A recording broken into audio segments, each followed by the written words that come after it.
Vriende, my naam is Herman Engelbrecht en dit is vandag my beurt om die belangrikste sake van die komende week met u te deel. Soos jy verlede week gehoor het, is ons gemeente ten spyte van moeilike tye steeds by baie hulpprojekte betrokke. Maar die behoeftes is nie meer daar ver nie. Dis op ons voorstoep. TIA het ander dag melding gemaak van Omgee Kerk Panorama. Ian het verlede week na die klein groepe as Omgee groepe verwys. Verlede jaar het ons radikale Christendom ons uitgangspunt gemaak. Wanneer ons nou al hierdie woorde saamgooi, dan kry ons Panorama radikale Omgee groep.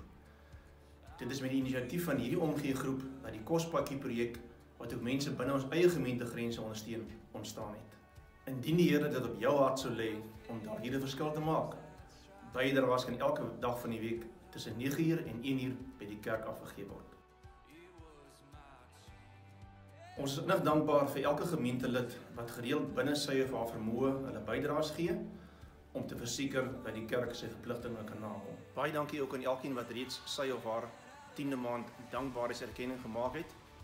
Daar is nog tot einde Februarie tyd om dit aan te vul. Ons bankbesonderhede is volledig in die kontak beskikbaar en verskyn ook op die skerm. Jy gaan in elk geval eet, so waarom dit nie moeite vry en sommer vir 'n goeie doel doen nie.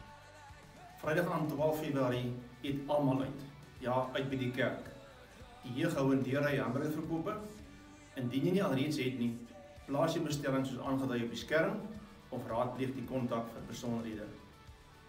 Ons vra groot asseblief u helhartige ondersteuning vir hierdie projek, sodat ons van die eerste fondsinsameling vir 2021 'n groot sukses kan maak. Ontspan Oumi, ek gaan net gou ons deurry burgers vir die kerk haal. Ons gaan door toe. Ja, ons gaan door toe. Stadig, stadig. Tannie Louise sal sorg dat daar genoeg burgers vir die hele Panorama beskikbaar is.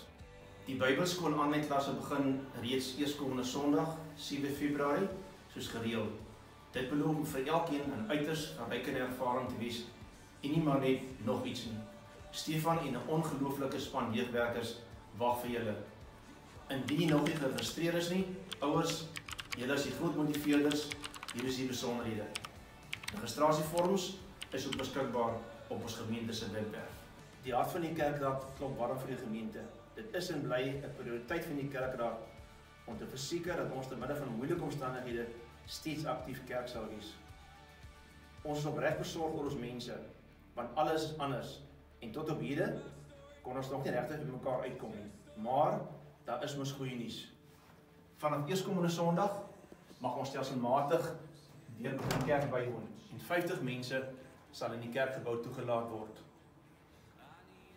Sien jou dus van nou af elke Sondag in die kerk of aanlyn. Dit voel steeds tweede beste, maar totdat hierdie organisme homself uitgewoed het, is dit eerste beste wat ons kan doen. Die Here sien elkeen van u. Mooi loop, tot weerziens.